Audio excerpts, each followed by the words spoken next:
Selamat pagi, salam sehat, salam sejahtera buat kita semua pada saat ini. Semoga pada hari ini kita merasakan kembali kita berjumpa dengan Tuhan dan kita juga melayani Tuhan dalam kesempatan hidup yang kita akan jalani pada hari ini. Dan semoga kita dapat menikmati kehidupan kita secara optimal dengan pimpinan Roh Kudus. Saudaraku yang terkasih, pada saat ini bacaan kita terambil dari Matius 21 ayat 33 sampai 46. Tetapi saya hanya membaca ayat 45 sampai 46. Firman Tuhan berbunyi demikian.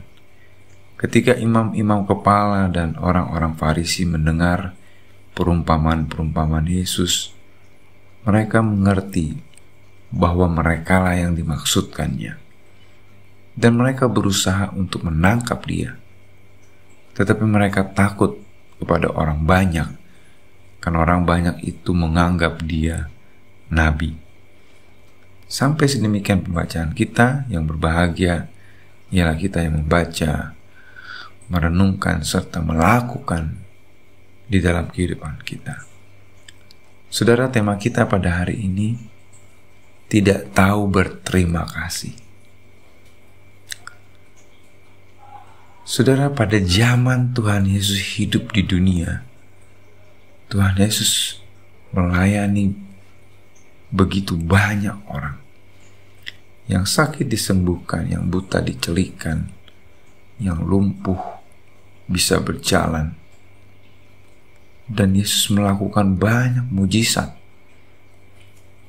Bahkan yang mati dibangkitkan. Tuhan Yesus menunjukkan bahwa dia mengasihi semua orang, termasuk kita pada saat ini.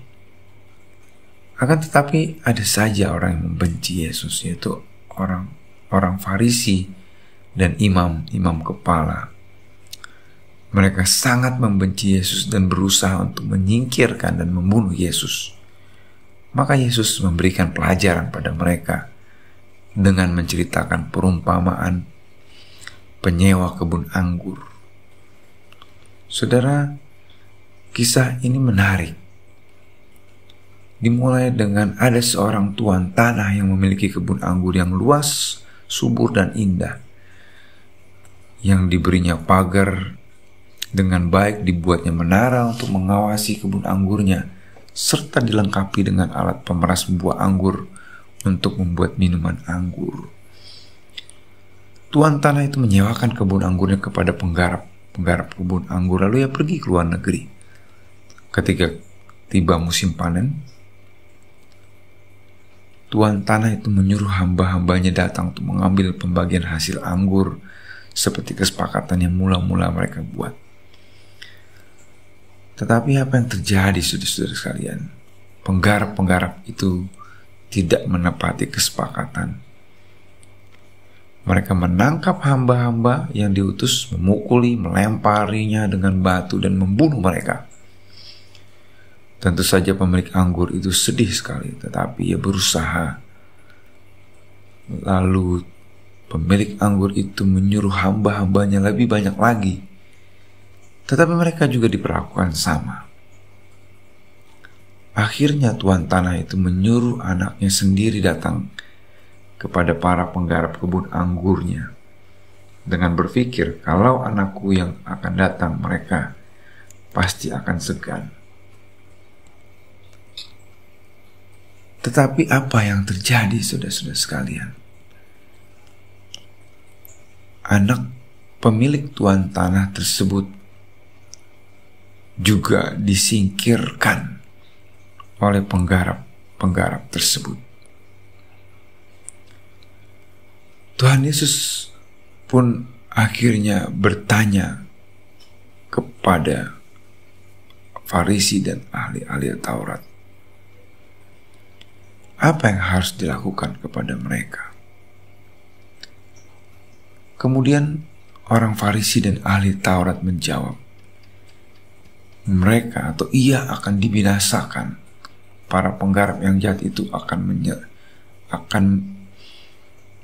diserahkan dan dihancurkan. Dan kebun anggur tersebut akan diberikan kepada penggarap yang baik, yang bisa memenuhi janji untuk membagikan hasil anggurnya pada waktu panen.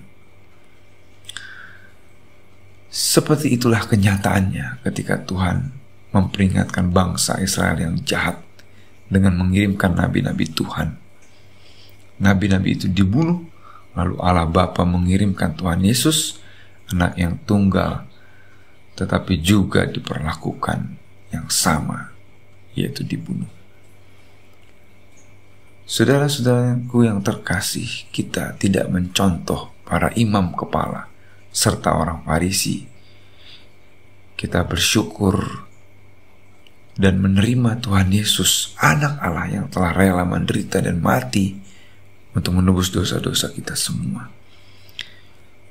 Dalam momen-momen Prapaskah pada saat ini, mari kita mencintai dan menerima Tuhan Yesus sepenuhnya sebagai Allah yang telah memberikan teladan kepada kita, yang telah menyelamatkan kita.